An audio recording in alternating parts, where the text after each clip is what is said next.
খোয়াই নদীস্থিত চাকমাঘাটের বাঁধের পাড় বাঁধানো সিঁড়ি থেকে পড়ে মর্মান্তিক মৃত্যু হয় এক ব্যক্তির। মৃত ব্যক্তির নাম নেপাল দেবনাথ, বয়স ৪৮। ঘটনা শুক্রবার গভীর রাতে তেলিয়ামুড়া থানাধীন চাকমাঘাট এলাকায়। পরিবারের লোকজনদের বক্তব্য অনুযায়ী খবরে প্রকাশ, মৃত নেপাল দেবনাথ নাকি অধিকাংশ সময় নেশাগ্রস্ত অবস্থায় থাকত। শুক্রবার রাতেও নাকি নেপাল দেবনাথ নেশাগ্রস্ত অবস্থায় চাকমাঘাট এলাকায় ঘোরাঘুরি করছিল। স্থানীয় লোকজনদের প্রাথমিক ধারণা, হয়তো অতিরিক্ত নেশাগ্রস্ত অবস্থায় থাকার ফলে সিঁড়ি থেকে নিচে পড়ে যায় নেপাল দেবনাথ। আর এতে মর্মান্তিক মৃত্যু হয় নেপাল দেবনাথের। এলাকার লোকজন তৎক্ষণাৎ ঘটনার খবর পাঠায় তেলিয়ামুড়া অগ্নি নির্বাপক দপ্তরের কর্মীদের। ঘটনার খবর পেয়ে তেলিয়ামুড়া অগ্নি নির্বাপক দপ্তরের কর্মীরা তড়িঘড়ি ঘটনাস্থলে পৌঁছে নেপাল দেবনাথের দেহ উদ্ধার করে নিয়ে আসে তেলিয়ামুড়া মহকুমা হাসপাতালে। সেখানে নিয়ে আসলে কর্তব্যরত চিকিৎসক নেপাল দেবনাথকে মৃত বলে ঘোষণা করে দেয়। পরবর্তীতে শনিবার দুপুরে পুলিশের উপস্থিতিতে নেপাল দেবনাথের মৃতদেহের ময়না তদন্ত করা হয় তেলিয়ামুড়া মহকুমা হাসপাতালের মর্গে।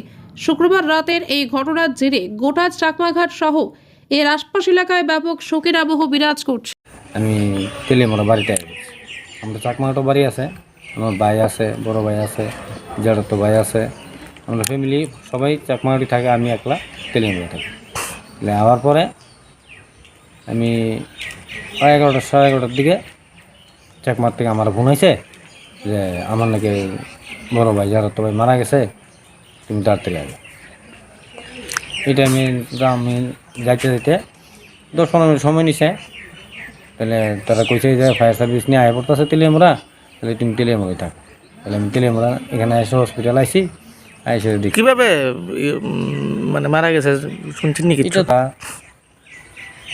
সবাই যেটা কইতেছে আর কি যে এ নাকি খাইয়াও আসলো।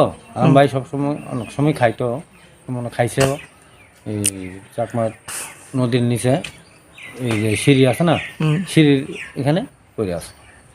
কারণ ভাই কি করে এমনিতে? আমার ভাই এমনি থেকে ওই বাসের গাড়িতে কাজকর্ম করে। নাম কি আপনার ভাইয়ের? নেপাল দেবনাথ। বয়স? বয়স এরকম ওই না 48 এরকম। বউ বাচ্চা আসেনি দিনের? আছে, এক ছেলে এক মেয়ে আছে।